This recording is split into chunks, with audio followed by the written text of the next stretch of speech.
Okay, so today we're looking at women in art in the 1920s and Great Depression. And really, I think if you look at like what's the theme of this period, or at least the ones that we're looking at, is challenging the status quo, both in society and then for gender. And that's really what we're kind of the artists that we're going to be looking at during this period. And it certainly makes sense because the 1920s, you have in Great Britain and the United States now, women have the right to vote. After World War I, there is significant change in several of in France, in Germany, before the Great Depression, of course, and in the United States, all have kind of, well, Germany doesn't have a post-war surplus, but certainly the United States does. Even development and change of resistance towards the war. You see that in Germany with anti kind of Kaiser War, World War Wars one sentiment. And then, of course, the change in women's roles that kind of are pushing those boundaries of gender expectations. So, again, that kind of challenging the status quo, both in society and for women's roles as well. So, here are the topics. Like I said, these are just the different things that we're going to be looking at. The first is going to be from Paris with Romaine Brooks. And Romaine Brooks, she created paintings that explored issues of gender identity. She was a lesbian that was living openly as such in Paris, which, of course, in the 1920s was still, as much as there is a push and change for a lot of expectations and gender roles that are being challenged, that was still something that was seen as risque, unacceptable. There was still definitely different powers that were pushing to have it be seen as not just unnatural but illegal. So that brazen kind of expression of self was part of her work for sure. And it really was often exploring issues of masculinity and femininity and challenging those gender expectations that existed in society. She was born in Rome and moved frequently between Europe and the United States. She attended private schools in lots of different places. You can see here New Jersey, Italy, Geneva, and then studied painting in Rome. So she had a much more kind of world view than even, as much as a lot of the artists, women artists that we've looked at, did not just stay in one place, but traveled around to go to art schools that accepted them, to go to art scenes that were open and available to women. But she by far was in a lot of different places and got exposed to a wide variety of locations and peoples around the world. The most productive period of art for her was during the post-World War I in Paris. So that 1920s period where she used cross-dressing, I mean, to a degree, certainly would have been seen as cross-dressing at the time, but is more just dressing in what was seen as traditionally male clothes. And again, was used to present a version of a woman that was more androgynous, that had aspects of masculine and feminine, to create essentially this idea of this new woman that wasn't contained by one particular gender ideology or expectation in that structure. And it certainly was a daring portrayal at the time, not only because of just challenging traditional expectations of women's clothing and identity, but then, of course, on top of that, in a lot of her artwork, it was making clear that she was also um, promoting the idea of being open as a lesbian and not hiding behind some of the more traditional sayings or phrases that people use to indicate without directly being forceful about it. And this self portrait here, one of the ones, well, that just jumped on me there. So in this self portrait, um, she has on this riding jacket and gloves, the hat, very traditionally male in style, and yet has on kind of lipstick. And and it's hard. I just drew over it, so it's hard to see. But these kind of one shadowed with the hat, and then eyeshadowed eyes in general to create this kind of guarded sense of self, but also an assertion of identity at the same time.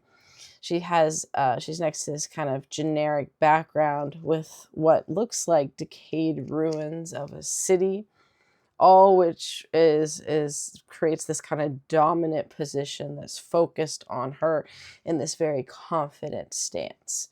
And she had several works that addressed and challenged this type of idea, just like she did in the self portrait. The next movement is looking at in Weimar Germany in the 1920s with the Dada movement, or Dada movement, and a little bit of specifically women in the movement, which was relatively minor. The Dada movement was an anti-established art movement that essentially kind of rejected society in large. It was definitely fueled by disillusionment of World War I and rejected the traditional artist conventions. And that's certainly obvious in these photo montages. We're going to be looking at Hannah Höch, and this is one of her artworks here. This mix of photos that are montaged together and to create a larger view. But even in some of her other stuff, that's just this idea of challenging what was even considered art, because many did not consider this type of style art. And so they push that, they embrace the absurd, the illogical, and the irrational as a point to challenge that system. And again, most of the Dada movement was very strongly male and largely focused on patriarchal structure. As much as they were challenging the system, the one area that they didn't challenge very much was gender roles and women's roles as a whole. Most were bourgeoisie, Catholic families with that traditional view and attitudes towards gender at the time, right? So there's basically we're going to be looking at the one woman that was known and actively involved, and in part she was only actively involved because she was in a relationship with one of the main male Dadaists of the time. So right, that comes into play, and certainly that is you have a type and style of artwork that's challenging the status quo and is anti-establishment, and then isn't really challenging the women's roles at all. And yet you do have this one woman in it that does push not only and is hugely supportive of the movement, but then is putting in her own gender kind of commentary at the same time. And so, of course, these attitudes were very much obstacles for most women if they were interested in getting into this movement, because they were largely excluded. Again, as I said, Hannah Höch was largely allowed into it and being exhibited because of her relationship with one of the predominant male members of this movement. So, you know, it certainly is interesting to look at it from her perspective, coming into the inside and being highly supportive of the movement, and yet also still trying to portray and push some kind of general women's acknowledgement into the movement as well. So the one we're going to look at is her photo montage that you have here. And it's kind of, this one's nice because it's broken up into these 4 kind of quadrants that are present. And again, she was exhibited prominently in the Dada Fair of 1920 in Berlin. And her work was shown with other members of the group at the time, which were all men, as she was, again, the only woman there. She was born into a bourgeoisie family with no artistic aspirations, unlike a lot of the other women, the artists that we've seen that had family members that kind of got them into this. And she left home around 22 to pursue an artistic education.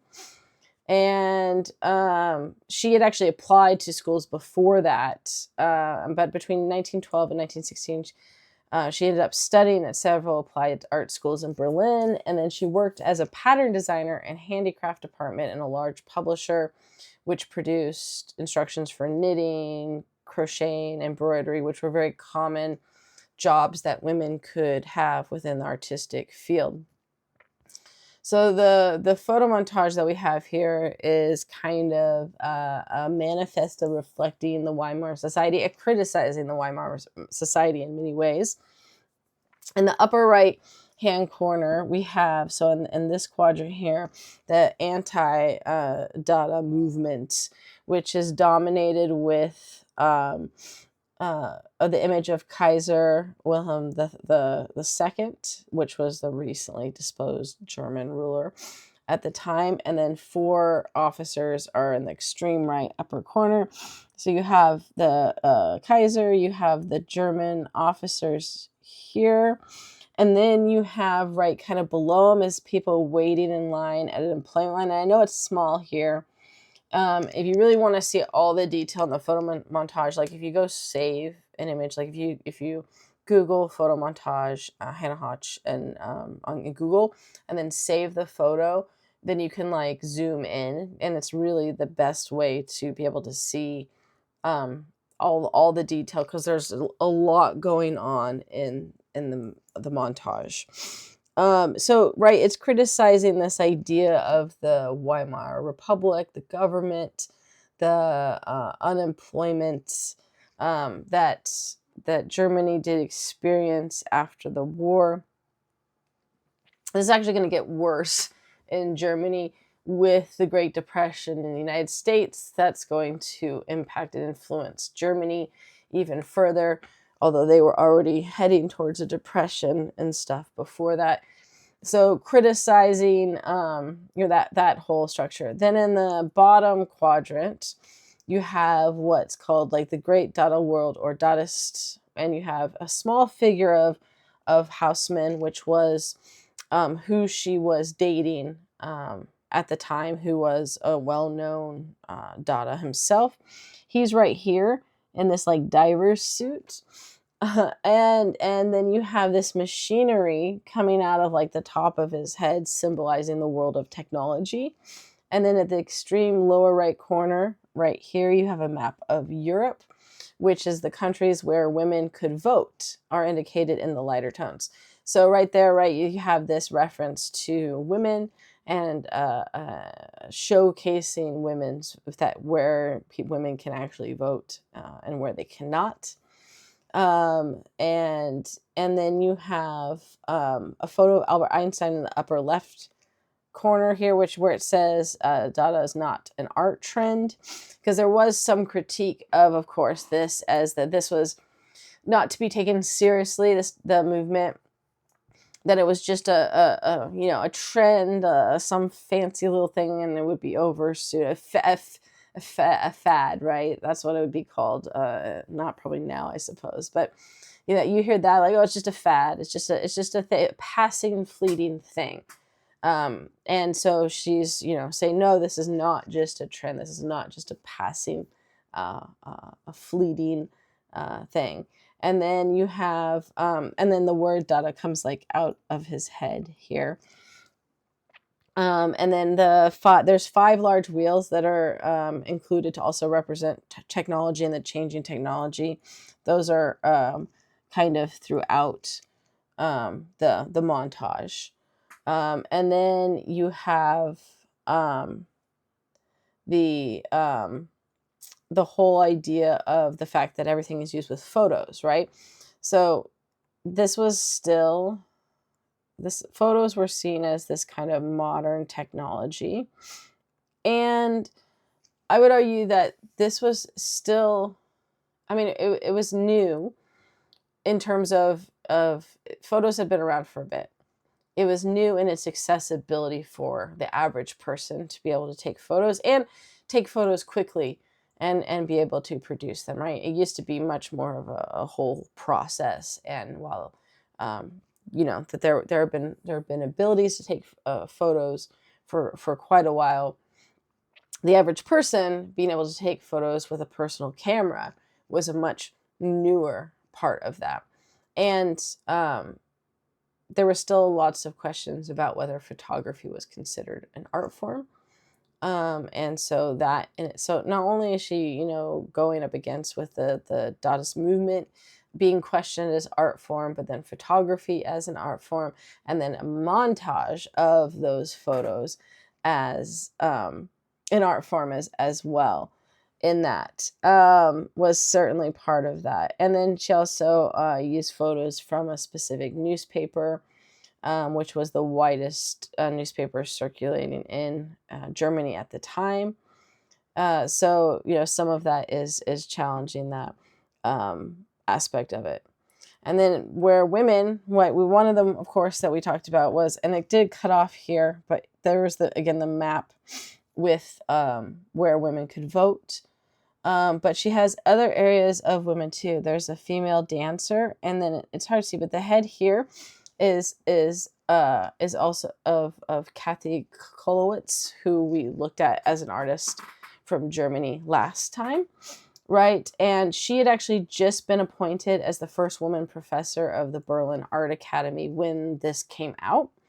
So, looking to other female artists and connecting that to that celebration of this new woman, of women in art, as well as the stereotype of women promoted in mass media.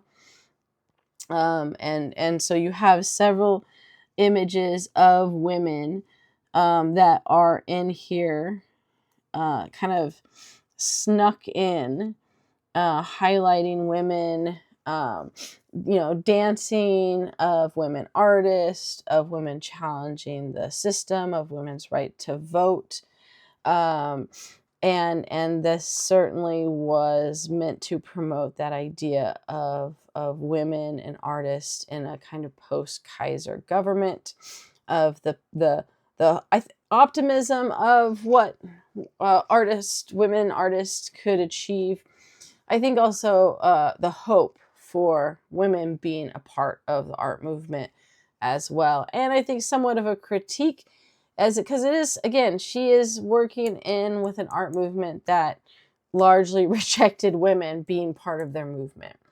And so you have somewhat of this critique being snuck in of following that kind of traditional structure of the Dadaist art style and structure, and yet still, kind of planting the idea that women were a part of that and a challenge to how it actually was.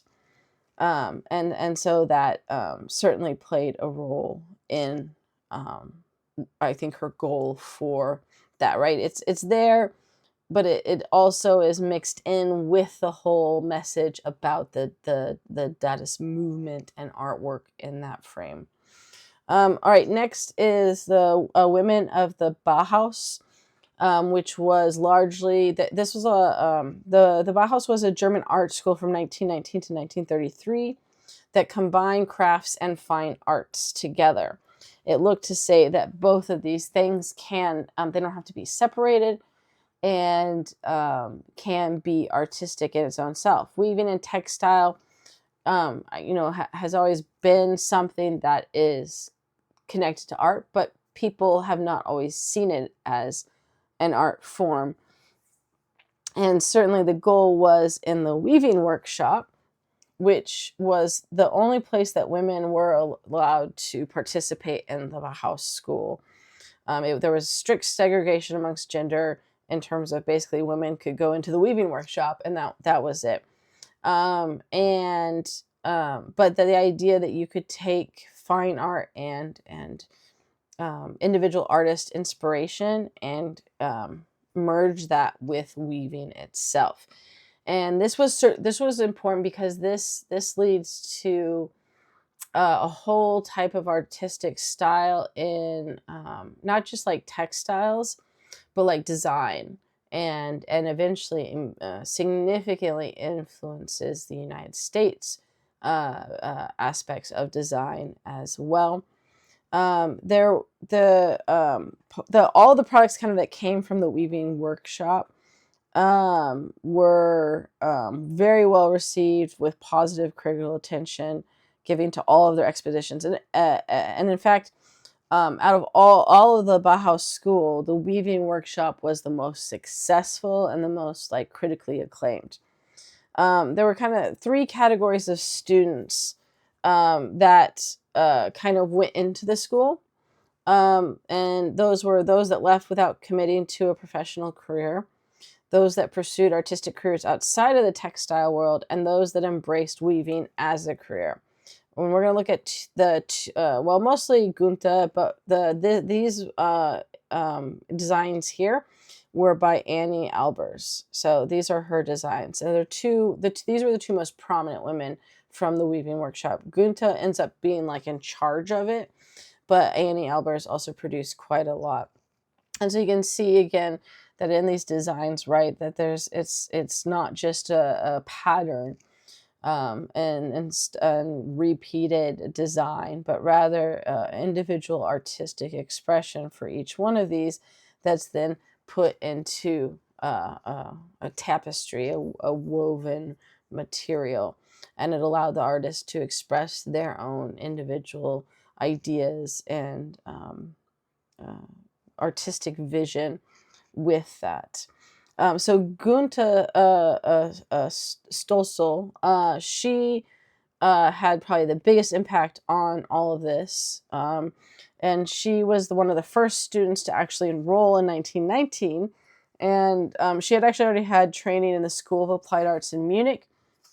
By 1920, so only like 1 year, she already had played a dominant role in the weaving workshop. She just had a natural talent for the materials, and she helped organize the workshop for the exhibition. And really, it was because of her leadership and skill that led to kind of the success that the workshop had when many of the other kind of departments did not. Now, it didn't last super long, but again, though, I think the longer impact and influence that it had was its legacy on American textile design, and directly contributed to MoMA's Department of Design, the Museum of Modern Art, really was directly impacted from the weaving workshop and Gunta and this design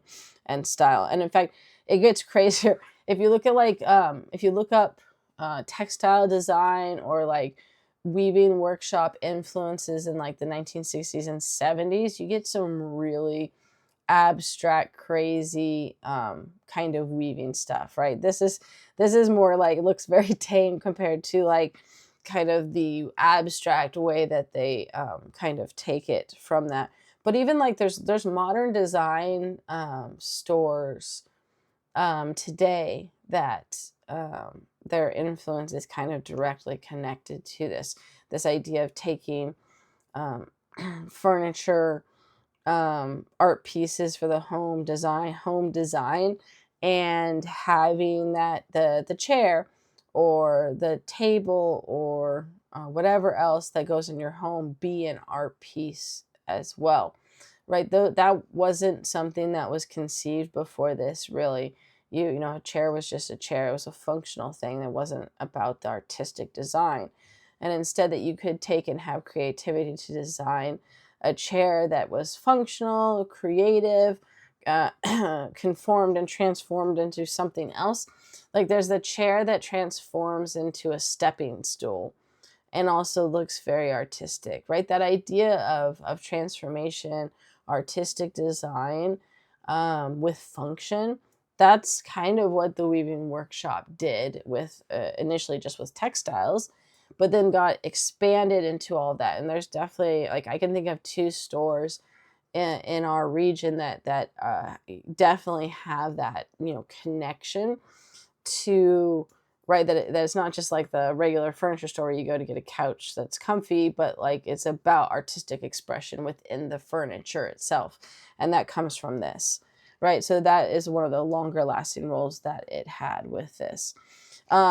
Despite her skill, even the weaving workshop did begin to decrease, and they had less students during the 1920s. And what they did is they shifted to designing textiles for industrial production in the 1930s. And this is what led then to, like said, the idea that it could be more mass produced for um, homes and for outside of just textiles, but in a variety of ways. And that people would want that artistic display and design within their, you know, what their household and their furniture and their bedding and whatever. So all of these designs are Gunta's designs. And so you can just see the variation in style and design and artistic display in this kind of abstract style. There's some that were more traditional patterns, but a lot had this kind of abstract style to them that didn't have any kind of consistent pattern or repeating function to them that had been the traditional style of textiles and like, you know, blankets and things like that before. So yeah, that's, like I said, definitely the 1960s and the 1970s, with not only the Museum of Modern Art, but not 1970s, not only the Museum of Modern Art, which directly was connected to the Weavers Workshop and Gunta and stuff like that, and Annie Albers, but the whole kind of, like, if you look at any of the interior design and textile design of the 60s and 70s, you can see how much of an artistic component and flair is connected to it, sometimes in very interesting ways.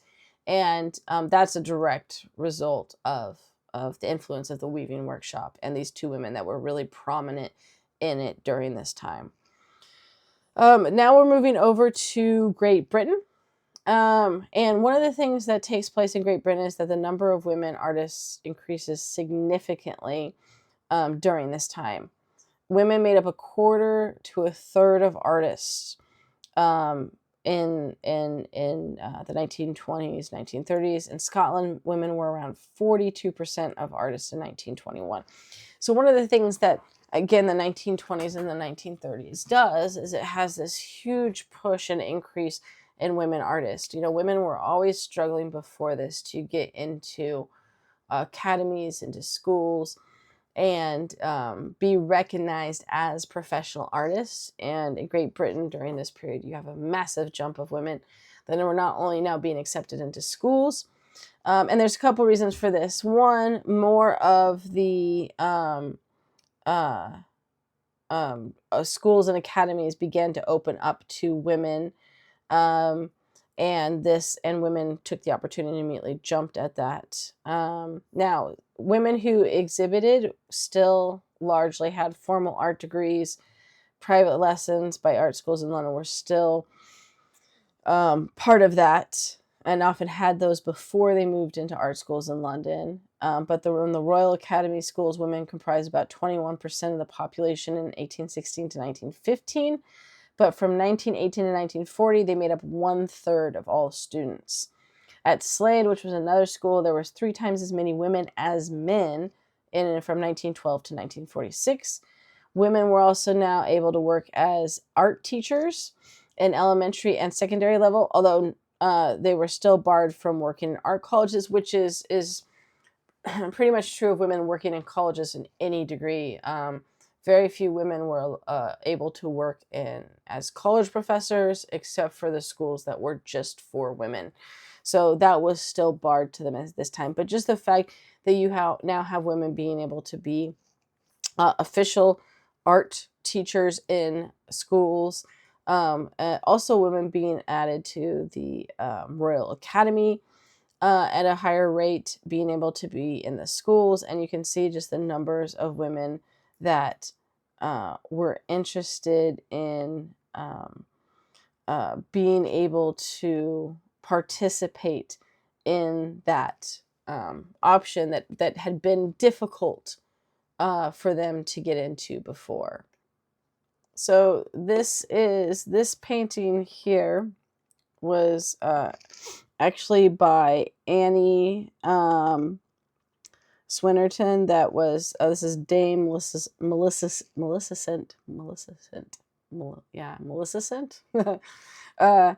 It's got I want to say Maleficent, but it's not. It's Maleficent. That's why I stumbled over the word. Fawcett.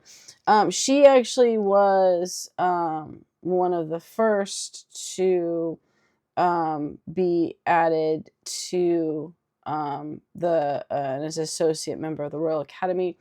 But she and actually Laura Knight, who we're going to be looking at, is often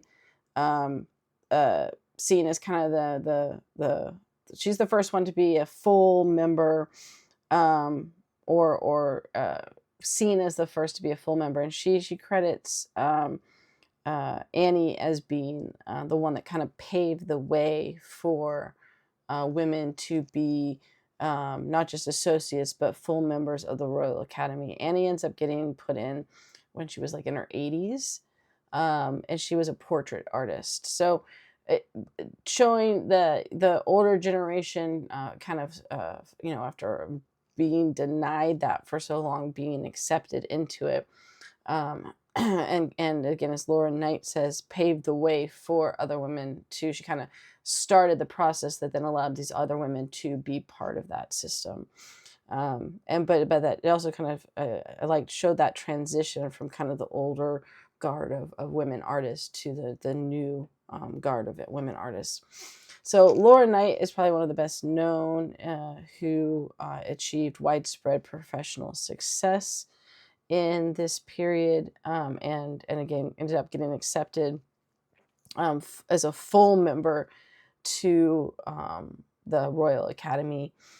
She was encouraged to draw by her mother, who was an art teacher. I was actually enrolled in Nottingham Art School at age 13, and then began to training as a teacher to support herself at a young age. This is when there was still you could be quite young and teach elementary school art kind of like to younger students while you were still a teenager yourself. And she was elected to be an ARA, an associate member of the Royal Academy in 1927, and then 9 years later was made into a full member of the Royal Academy, which was a big deal because many women had been elected as, some women had been elected as associate members, but to be elected as a full member was something that was relatively new. And she was the first woman to, again, the Annie was one of the earlier ones to do so, just by a few years actually. And she was the first woman artist to sit on the hanging committee. That's the committee. It's so the name sounds funny. That's the committee that decides for the Royal Academy what exhibition pieces will be hung on the wall to be shown. And so she was the first woman artist to actually be on that committee to get to decide what would go on their exhibition for that. She ends up teaching her mother's, when her mother dies, she ends up takes over her mother's private pupils and also the local high school for girls. And she lived independently with a stipend from her uncle by the age of 17. So relatively independent. She got £5 a month from her uncle.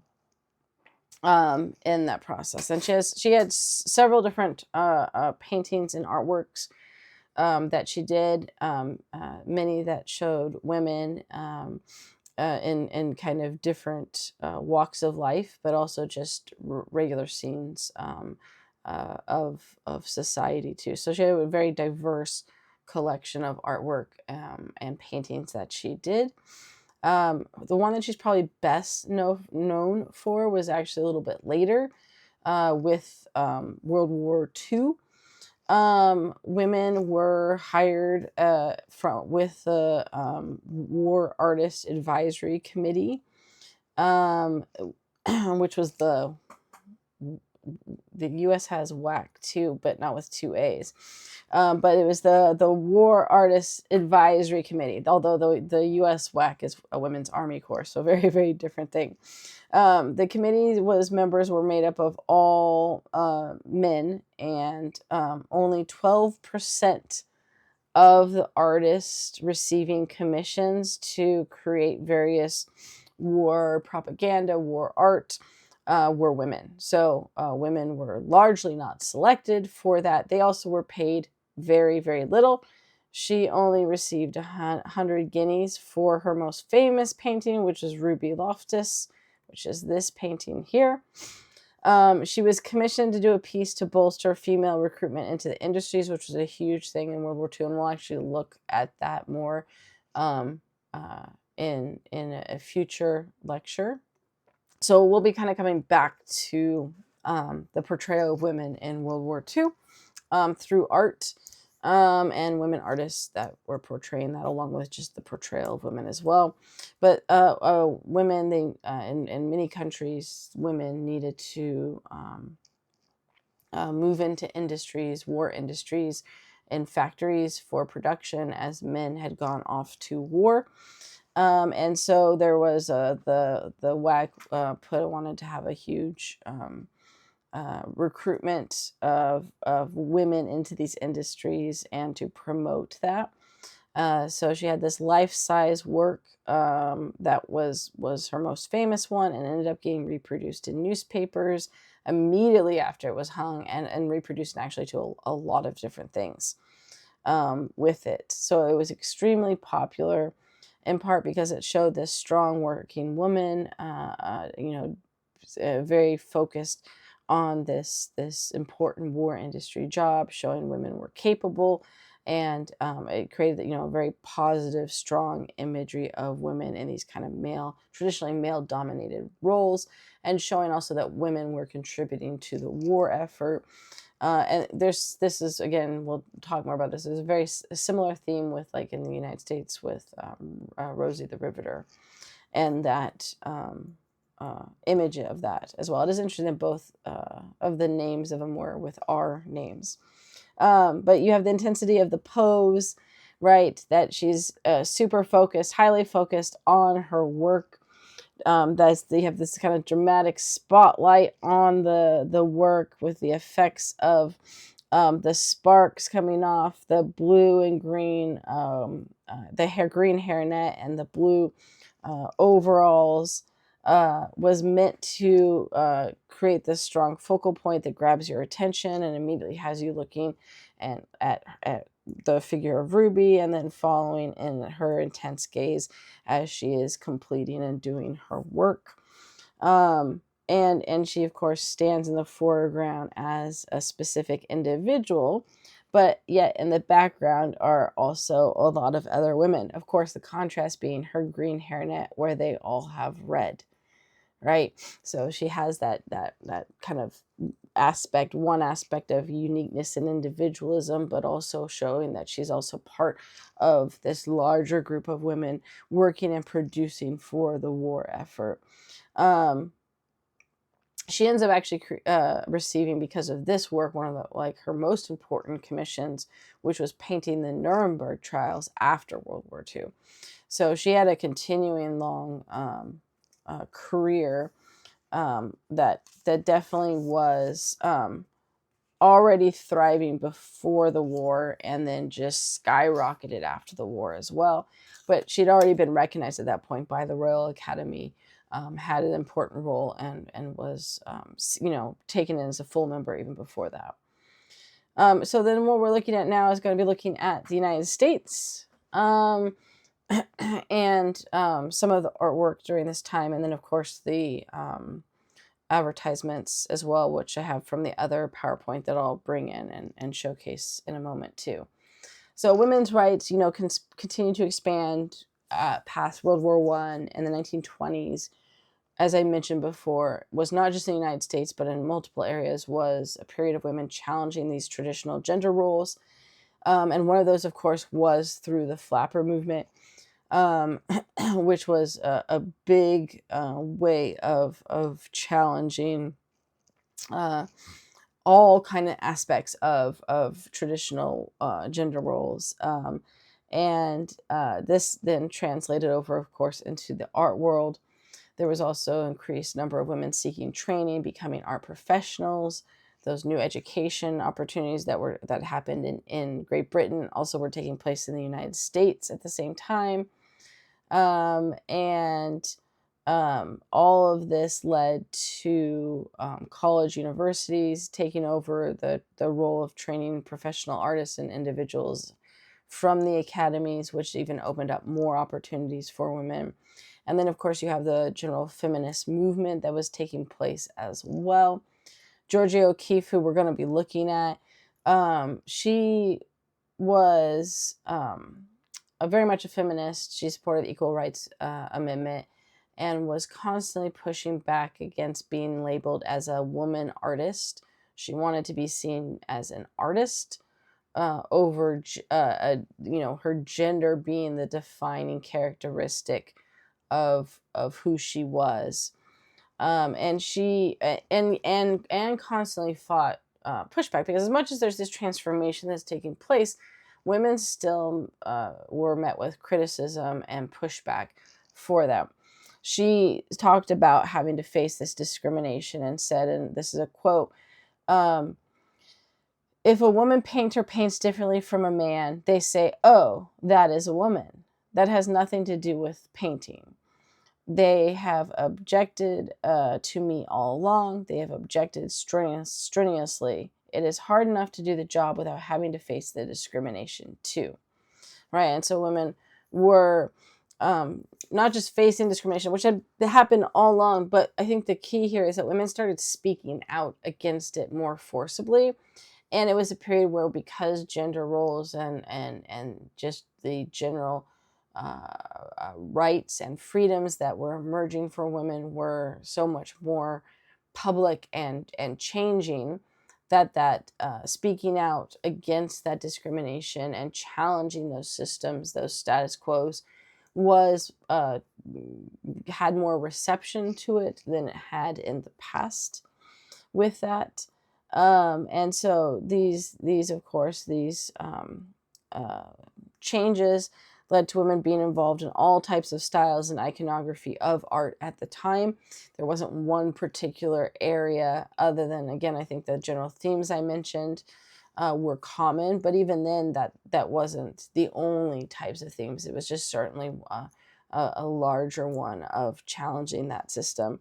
And so it really was a time, again, of opening up to a larger aspect of opportunities for women. And yet they still did have to constantly push against those gendered oppositions that tended to negate arts associated with whatever was considered feminine. And Georgia O'Keeffe had to do that a lot too, where they constantly tried to put on her this idea of her work being connected to the feminine, and she constantly pushed back against that. So that's kind of what we're looking at with that. The first one we're going to be looking at is Florence Stettenheimer's satirical work here, the Cathedral of Fifth Avenue specifically. A lot of her work was actually satirical. And she was born into a wealthy family. She spent her younger years in Europe and moved to Manhattan in 1914. She produced over 115 paintings from 1914 to 1944, so a huge number of paintings.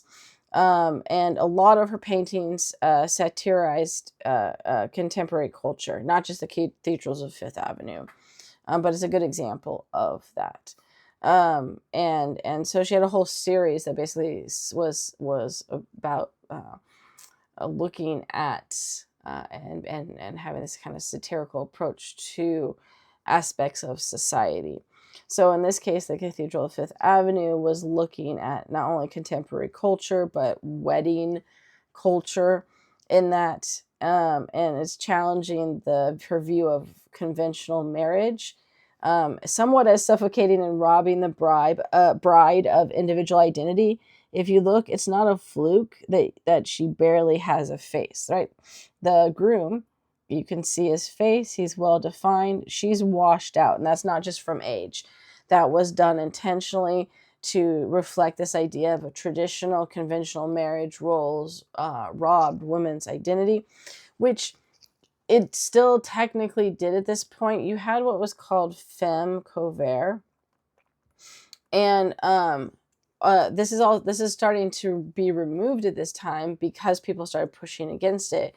There was femme sole and femme covert. Femme sole was when you were not married, and femme covert was when you got married. And so femme sole was when you were either an adult who was not married or you were widowed. Femme covert, what happened with this, and this long tradition, not just in the United States, all over pretty much any kind of patriarchal society, was that the basically women's identity became their husbands. And so like your name, like if you think I don't think they do this as often very much anymore, but they used to, after you got married, they'd announce you as, let's say your husband's name was going to be John Smith. After you got married, then before you walk back down the aisle, you'd be now introducing Mrs. and Mr. John Smith, or Mr. and Mrs. John Smith.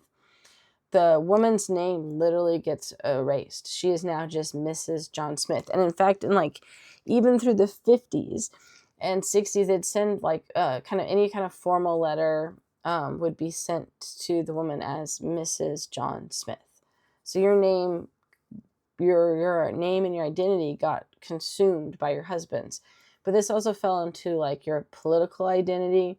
For the under femme covert, essentially, you couldn't have a separate political identity from your husband. Your finances could not be separated from your husband's. Any money that you earned was technically your husband's. I mean, women couldn't even get their own credit card until after the 1970s. You had to have your husband you had to be under your husband's account. Women couldn't have their own credit card. Right, so the economics, the political, and in the past, actually even criminal, the assumption was that basically if a woman was married and she committed a crime, that her husband was responsible because, again, women wouldn't have their own agency. They couldn't possibly have done this on their own. But the others were still present at this time, the kind of erasure of that. And so that the fact that they just gotten married and they're walking back down the aisle, and her face is erased, her identity is erased from that. And then you have Florine, who actually paints herself into the work on the right. She's wearing an artist beret and peers over the procession over her sister's shoulder.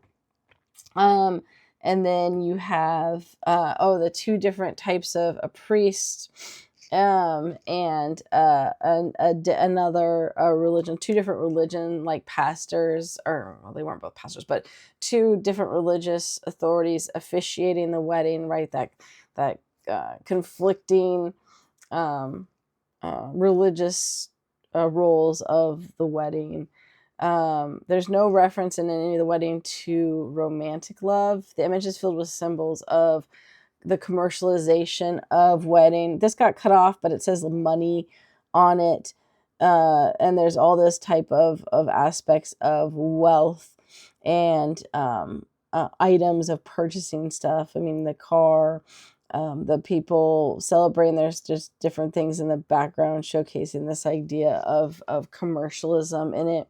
You have the names of Tiffany and Altman's that are in the background, that are upscale stores that light up the sky, right? And this idea of again super amount of focus of money and purchasing things that were connected to it. On the right, you have expensive roses, and there was also chocolates, bottles of champagne, a car with a dollar symbol waiting on the curb, all which was meant to reference like the cost of courtship and marriage as this kind of commercialization and superficial nature that is this process that is ultimately ends in erasing women's identity in the process. So again, it's challenging not only the traditional notions of marriage, but also women's roles and their rights in marriage. And then we have Georgia O'Keeffe, who is probably one of the best known artists from this period, and still one of the best known women artists of in general up to today. She's often recognized as the foremost American painters of the 20th century. She was born on a farm in Wisconsin, and she had some academic training at the Art Institute in Chicago, and then also the Art Students League in New York. She taught art in Amarillo, Texas, and began drawing abstract shapes from basically her own visions and imagination. How she got started is she sent drawings to her friend Anita, who showed them to Alfred, and he ran an art gallery in New York. She ends up marrying him, and they live mostly in New York until his death. She's most probably known for her abstract flower paintings like this one. This one is the red canna, and she has several abstract art paintings, but this one, the red, let me rewrite here, let's see. The red canna is probably, again, the most famous of them, and in part because it's one of the largest too. That's like this like kind of forward facing. It's fully like, instead of like three-dimensional, it's fully like the frontal view, and it creates, it's the whole point being its abstract style creates something of this sense of monumental size, right? Because it takes up the whole canvas in these very bright, vivid, well, not vivid, they're vivid and muted at the same time colors, right? But they're in the red, yellow, pink colors, and it takes up the entire canvas, right? So it creates a sense of monumental size because the context of a smaller flower is now fully encompassing this whole canvas. And in fact, it's not even the full flower, right? It continues off the page of the canvas if you were to continue with what you're seeing in this abstract form that was based on kind of her imagination. She talked about how she painted a lot of just her imagination and what kind of visions came to her from nature that she liked to observe. It almost has an architectural manner and structure to it as well. And so in some ways it kind of removes it from the kind of natural setting that you typically see flowers in. Now what ends up happening is this painting, along with some of her other ones, start getting connected and correlating to the female sexual experience, which was actually first suggested by her husband, and she spent her entire time disputing. So it wasn't her that suggested this was somehow an abstract connection to female sexuality, or the female body, or the female sexual experience. And yet, because of probably really his first suggestion that it took, he didn't keep promoting, but it took off, and tons of people kind of kept bringing it back to that. And she actually made clear, she said that that her, it was not, none of her work was a metaphor for the female body in any way, but that kept being the famous interpretation of it, and certainly ended up dominating reviews of her first exhibition. And as I said before, she constantly worked to try to distinguish her work and remove it from a woman artist, and deny it all association with her flowers, her abstract flowers, being female anatomy. She participated in the National Women's Campaign for the ERA, the Equal Rights Amendment, and had a strong belief for the equality of sexes. And again, hoped that her abstract work would not be open to interpretations of sexuality, because it kind of went against what she was trying to promote in that instance. But nonetheless, it did stick. But her paintings were very popular. They sold very well. And she's probably the most, not just well known, but she's one of the women artists that made the most amount of money. Not only being able to exhibit her artwork, but people paid a ton of money for her artwork. That was not normal for women artists. Women still to this day struggle to sell their work, their artwork, at anywhere close to the level of men, and back then even more so. So the amount that her artwork sold for was staggering at the time, and highlighted not only her popularity, but kind of this desire for that kind of her abstract art and interpretation. She ends up changing some of her artwork when she moved to New Mexico. She started spending her summers in New Mexico in 1929, and also stuck to nature, but and she didn't completely go away with flowers, because she still has them here in this one. This one was Summer Days.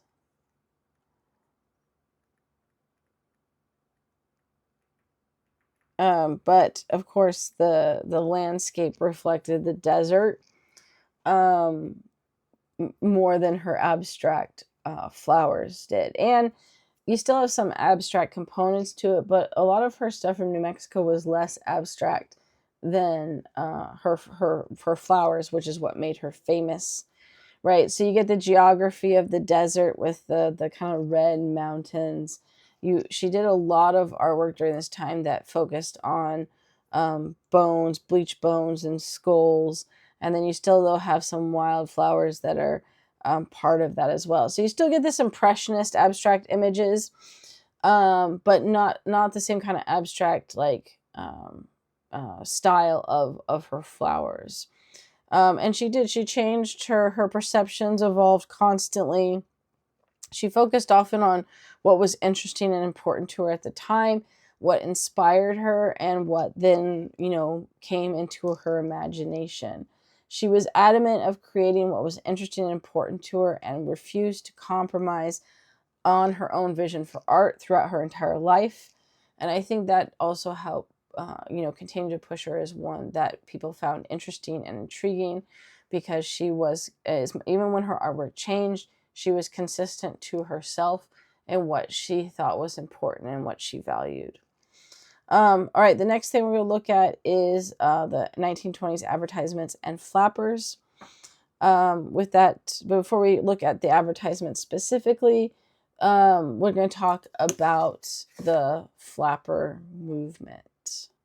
So the flapper movement developed after World War One. I was going to say two. It was World War One. It was a combination of post-war wealth and consumption, and actually like promotion of consumption. And then, of course, it was also combined with women gaining the right to vote and increased college degrees and independence. All of this led to the flapper movement challenging traditional gender roles, the short haircuts, what was seen as this would be scandalous clothing for the time, right? Like if you look at the clothing here, the shortness of the dress, the not having sleeves, right? That was seen scandalous just a few years prior. Women were wearing dresses up to their neck, down to their ankles. So this was a huge transition in that. And then participation in activities that were traditionally seen as um, not that women didn't participate in public, at least drinking, smoking, sports, and dancing were largely things women didn't do in public. Now we're openly being done, and in fact, we'll see are being promoted in advertisements as well. All of this was it was defined by consumption, right, and leisure. These were the flapper movement wasn't, or the larger flapper movement that kind of took over, because it wasn't just middle class white women that were flappers. In fact, there was a large flapper movement with Black Americans, and it also took place in other countries as well. But certainly what became the popular culture of the flapper movement took over from this kind of middle class young white American who had a college degree, who had leisure time and some money to purchase the dresses, the jewelry, the makeup, cutting the hair. And then, of course, what was one of the aspects that was defining flappers were going out in public and doing fun activities. There was a sense of this kind of carefree attitude as women were able to exert their agency and freedom in a way that hadn't been allowed before, and to do so publicly and openly and flaunt the restrictions of the past. So advertising during this time changed in really direct relation to, hang on, my dog, in relation to the World War I and the CPI. So advertisements, as I was mentioning before, my dog decided that she needed attention, and she might keep barking, we'll see. That the CPI in World War I had shown that large, colorful images with shorter slogans worked really well for the propaganda posters. And so and in fact, fundamentally shifted the style and structure of advertising after that. During the 1920s, they did not only change these aspects of it, but largely targeted women in the advertisements, in part because many of the consumers were women.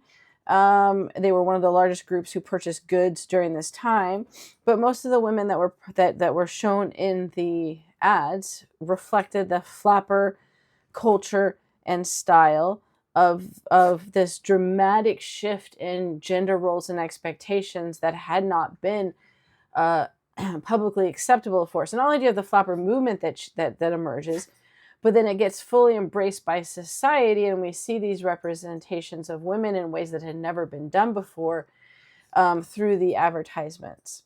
And so let's take a look at those and get a sense of some of that style. So you see a lot of ads like this one for perfume. There's also makeup. Here, there was another one that says it's kiss proof. That one of the big things with makeup and perfume, but especially makeup, is that prior to this period, makeup was definitely not advertised and promoted and having women wear it publicly in any way, because makeup was associated with prostitution. And instead, now you have this kind of dramatic reversal because of the changes that were taking place with women in society. So not only do you have showing women wearing makeup, promoting selling makeup, but in this ad here is kiss proof, right? The idea that you can kiss with this makeup on and it's not going to come off. It was a whole radical idea of promoting and suggesting women kissing and kind of any sexuality whatsoever. And obviously you can see with these and stuff, right? Large images. They're wearing the traditional flapper dress, the shorter hairstyle. A lot of the ads are showing not only makeup and perfume, but other activities that weren't that had been up to that point taboo for women in many ways, like the drinking, smoking, having a good time. Here you have this one showing a woman smoking. Here you have talking about what you don't need to be embarrassed at the beach. Uh, zip zip it off because it's out. And it's, she's wearing a bathing suit that would have been risque in the past. You also had women driving cars, showing activities, right? The selling of women constantly in activities. Here you have drinking, again, something that wasn't done publicly, dancing. This is for Coca-Cola, right? You have a lot with hosiers and stuff like that. Here with golfing. This is an ad for cigarettes and shows them golfing. There's my dog again. So this idea, right, of women doing activities that traditionally women didn't do. Also a lot like the Coca-Cola, this one, get a kick out of life. This is like a really good slogan for what a lot of the ads were showing, were women having fun, participating in leisure activities and enjoying life. Right, they're out hanging out with friends, you're dancing and enjoying Coca-Cola, right? You're drinking. Here, this woman, they're selling stockings, but it's barely mentioning the product at all. Here's another one with a woman driving and another talking to her friend and encouraging that women can not only purchase cars, but are driving the cars. And you have another area that they did is actually around this time, Hollywood and star power became a thing. So there was a huge emphasis on women actors and what their hairstyles and lifestyles were like, and young girls following like all the aspects of their life and getting their hair cut like them and trying to wear, whatever clothing they promoted and stuff. So you actually had a lot of actresses that were in advertisements that actually the studio made them do, but it sold well because the people were beginning to follow obsessively these stars and stuff. So the artwork and stuff of these ads, right, is highlighting and showcasing women, the majority of these women as that kind of flapper style with the shorter hair, with non-traditional clothing. In this case, actually, with the cigarette ad looking like she's wearing pants and kind of like male clothing, but in the majority they're wearing very kind of shorter style, sleeveless dresses. I mean, so many of them, almost all of them, are like sleeveless dresses and stuff. It's very stereotypical flapper style dress with the sleeves. Go to white with the shorter dress, with the hairstyle, wearing makeup.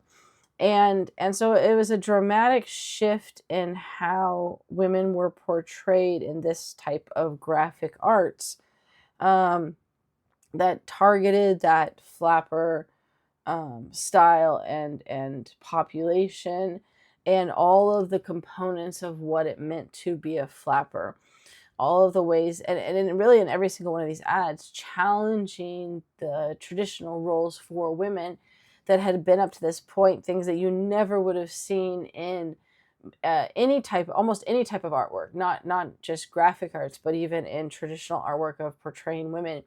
This would have not been, you wouldn't have shown women having fun drinking, you wouldn't have shown women smoking. Like there were very few artworks where women were shown in this way. And now you have it as essentially mass marketing as the common view and display of women, which is a massive fundamental shift in how women were viewed and portrayed in art at this time. And again, it was directly tied to that flapper movement that emerged after World War I. But the bold colors, the full style images, the kind of shorter text, always was trying to have some kind of like slogan that was short and easy to remember. In some cases, again, just with the title, like in the stockings, right? They just list what it is. They don't even He's saying too, Will's Gold Flake cigarettes. The idea is that the image of the woman and the activity and showcasing her in this, and having fun with life is enough to get someone to want to purchase their product.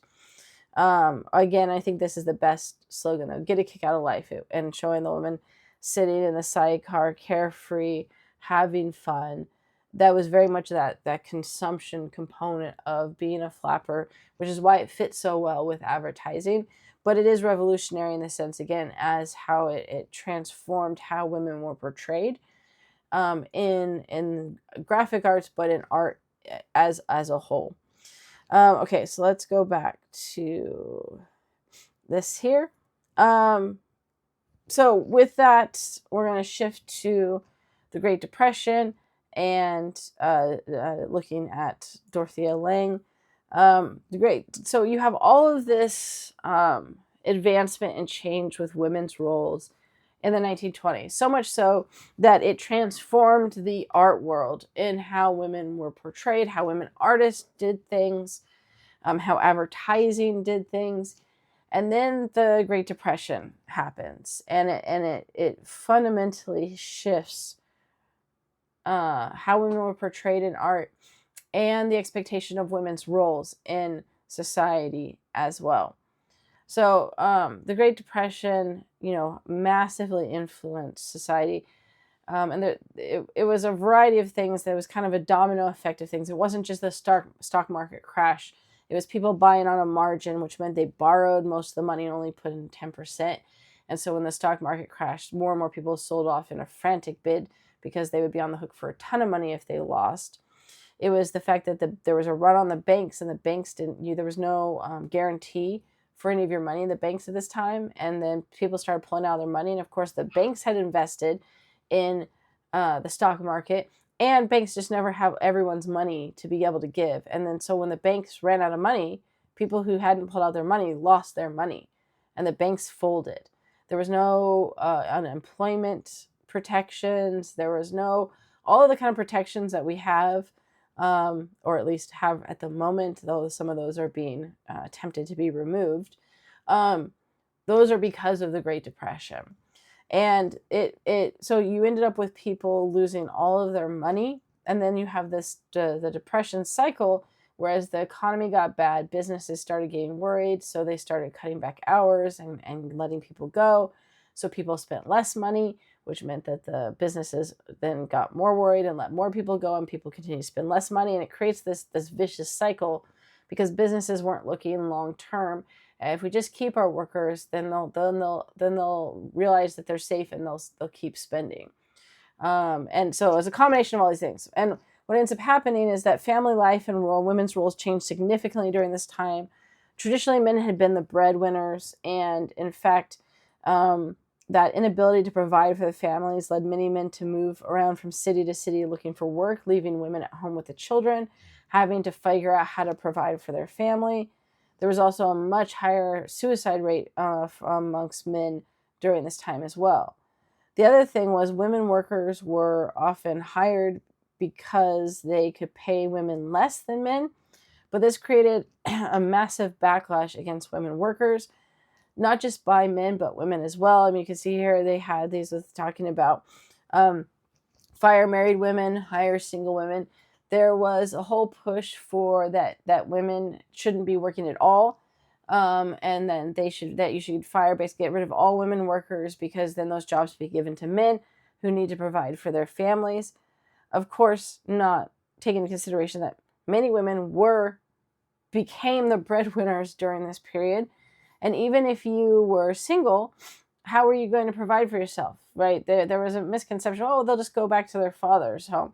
Not everyone had fathers to be able to take care of them, or family. If they did, they could afford to take care of them. So there was women had to push back against this notion that women were taking all the men's jobs, that married women shouldn't be working, which was a big one as well, while also getting paid less than men significantly anyways, and often trying to take care of their families. There was a whole part where it became that women were just working for pen money. And this idea that I guess I don't have any more put in here with this. The pin money was this idea that women weren't working to actually support themselves, but they were just working for extra money for fun, right? To buy pins and things like that. The idea was it's just extra, which of course then continued to push this narrative that women didn't need these jobs. And then of course there's also a major reversal in women's roles and expectations during this time. There was no longer a celebration of the freedom and challenges to gender expectations of flapper. Women were now supposed to manage the household as they had done in the past, right? Your responsibility was to your children in the household. You were supposed to maintain a household, and even with like not enough food or finances, there were tons of magazines and articles and even advertisements that talked about how to stretch food, how to make the home nice, even if you live in a Hooverville, which was like the shanty shacks and stuff like that. Even if your floor is a dirt floor, sweeping it makes it nice. And they talked about like if you the idea of creating normalcy, even if you lived in a car and putting up with the tent, the curtains. There was a huge pressure on women to be these like perfect homemakers, that being that ideal housewife would keep the family together. So it was a massive shift in role reversal for women. All while, of course, many women not having a home, not having enough food for their families. After Hoover ultimately failed to respond to the Great Depression, Roosevelt was elected, and he initiated a whole bunch of new deals to try to reverse the Great Depression. I mean, ultimately, it was getting into World War II that ended the Great Depression.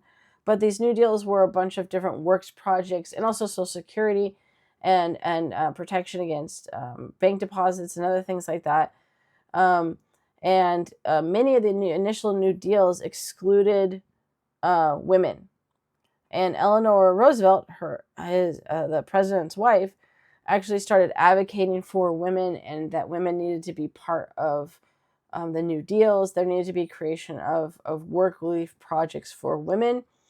This led to the Civil Works Administration adding roles and jobs for women, the Works Division of Federal Emergency Relief, and the Works Progress Administration. The Federal Art Project was under this arm of the WPA, and the Federal Art Project targeted artists, writers, painters, performers, photographers, that their jobs, of course, were largely seen as unnecessary during this time. And so the whole goal was to bring back artists and give them jobs and roles. One of the big things that did is the Farm Security Administration, the FSA, hired photographers to document the Great Depression and show the impact of government programs. And it's actually one of the reasons why we have such a prolific amount of photography and documentation or visual documentation of the Great Depression was because of this specific New Deal. And it's actually Dorothea Lange was hired under this program, where a lot of her photos came from. So Dorothea Lange was born to German immigrant parents in New Jersey. Her mother actually encouraged her to study as a career as a teacher, which was a common job for women in the 1900s. But she was more interested in photography. She eventually moved to San Francisco and worked in a photo developing center first before opening her own portrait studio, which was very common for women of that time. As the Great Depression hit, she felt compelled to use her photography to expose social problems, and then ends up being hired by the FSA under the New Deal program to travel around the country and take pictures that not only showed the plight of the agricultural workers, but also hopefully the good that some of these New Deal programs were providing.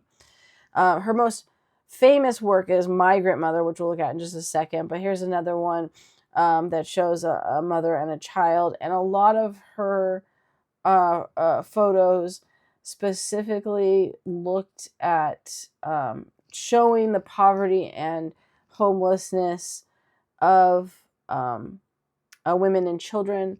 showing the resilience of them continuing in these harsh environments and conditions. And that was somewhat of her goal to highlight that. This is the migrant mother photo that is probably the most iconic. I mean, almost everyone has seen this photo. It's in almost every textbook about the Great Depression. And it, because it personified the plight of poverty and homelessness, and showed this mother that um, looked tired, but also um, that she was, going to be determined to continue. The kids with their faces hidden. It hit a note with women of that new change of role. And it fit perfectly with this new role where women were expected to be strong mothers who protected and raised their children and provided for them even without their husband present. As many husbands were on the road themselves, some left, some their husbands died, some just were again traveling, trying to find money anywhere they could work. Many women were constantly moving from place to place, trying to find labor to get just enough food to survive. And this embodied that the clothing, the hair, the kind of distant look, while the kids cling to the mother as the center of that. That was the all of the kind of new expectation of women was put into this photo. Dorothea Lange herself said that this is a quote from her. I drove into that wet and soggy camp and parked my car like a homing pigeon. This woman was only 32 years old. She and her children had been surviving on frozen vegetables from the fields and birds caught by the children. There was no more work since the pea crop had frozen. They could not move on because the car tires had just been sold to buy food. So highlighting again that desperation, that distant look of not knowing what to do next while expecting to know what to do. And this photo actually resonated with people so much that it led to the state of California delivering food to over 2,000 pickers after this was published. And several of her photos led to direct action.